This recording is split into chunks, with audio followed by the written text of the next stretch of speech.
Hi, welcome to another video of teaching Algebra 1. Today we're looking at section 1.4, which is about solving absolute value equations. We're also going to learn about solving equations which have absolute value expressions on both sides. And we're also going to identify some special cases when solving absolute value equations. So what is an absolute value equation? Well, an absolute value equation is an equation which consists of an absolute value expression. And from middle school, we know that absolute value expressions can be in the form, say, you have two lines and then you can put a variable in between. So what this function does is it turns a into an absolute expression. So if a was a negative number or a positive number, it would convert it into a positive number.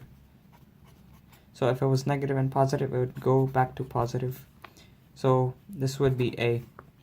Let's say we have negative a in the absolute value signs.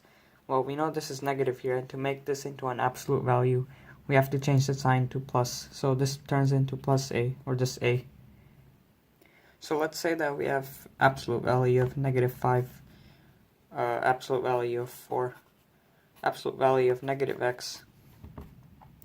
So if we solve these expressions, we get absolute value of negative 5. Well, we know that the distance from 0 is 5. So that would be positive 5. And the distance of 4 from 0 would be positive 4.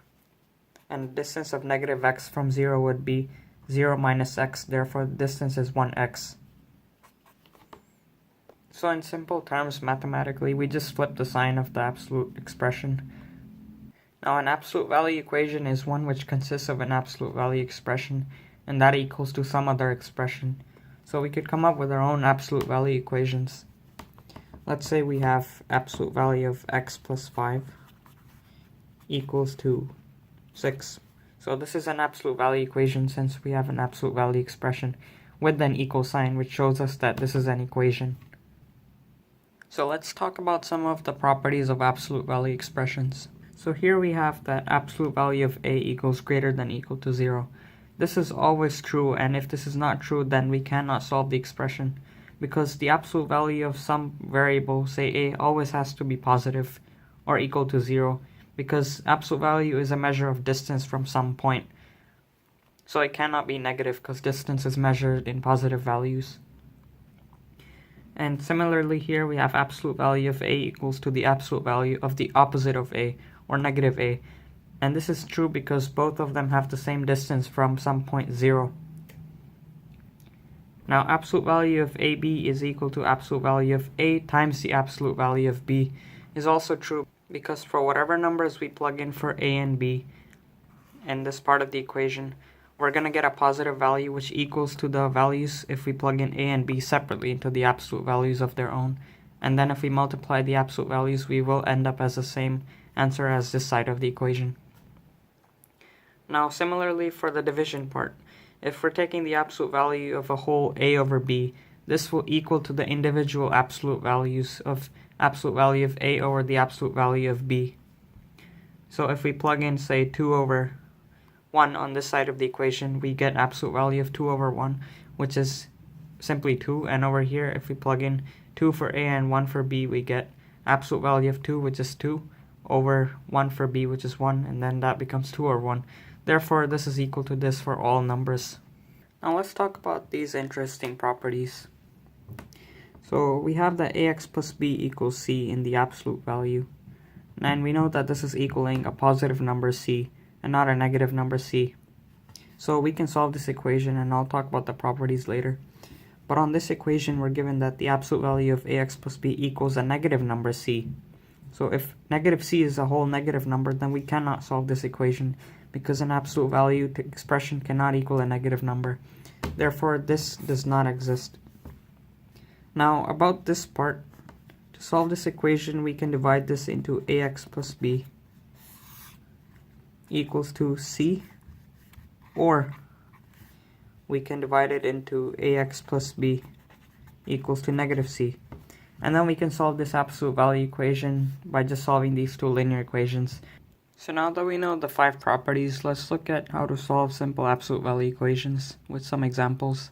So we're given in number 1 that the absolute value of x equals to 10. To solve this equation, we note that by this property, this side of the equation can be divided into two different equations, which give x equal to the positive value of 10 and x equals to the negative value of 10, which gives us negative 10.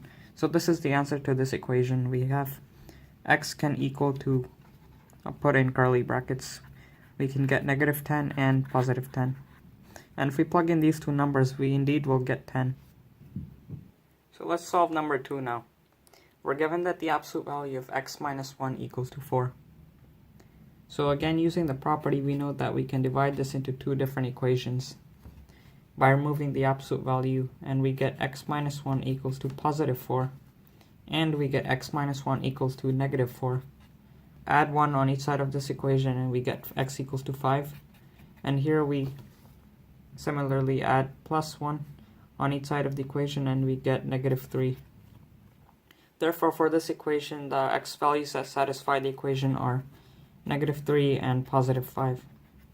And we can check if these values do satisfy the equation by plugging them in. So let's plug in negative 3. So if we do negative 3 minus 1, we get negative 4.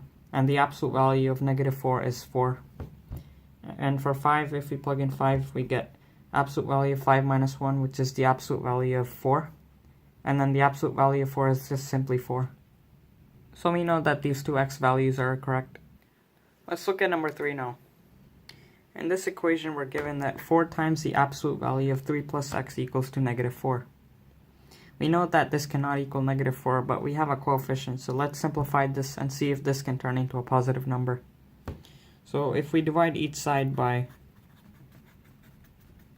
4, we get,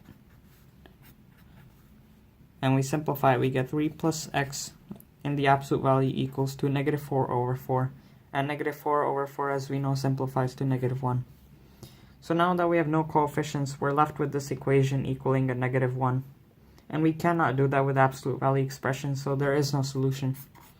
We just put the circle with that line in it, which means no solution. And this is it for this video. We covered the first part of section 1.4, which is about solving simple absolute value equations and the properties. And in the next video, we will learn about solving equations which have absolute values on both sides. And we're also going to learn about solving special cases. I'll see you in the next video. Leave a like if you like this video, and continue on to the next video if you want to learn about these two parts. And maybe even leave a comment in the comment section and provide some feedback so I can improve my videos. And I hope you found this helpful, and I'll see you in the next video. Thanks for watching.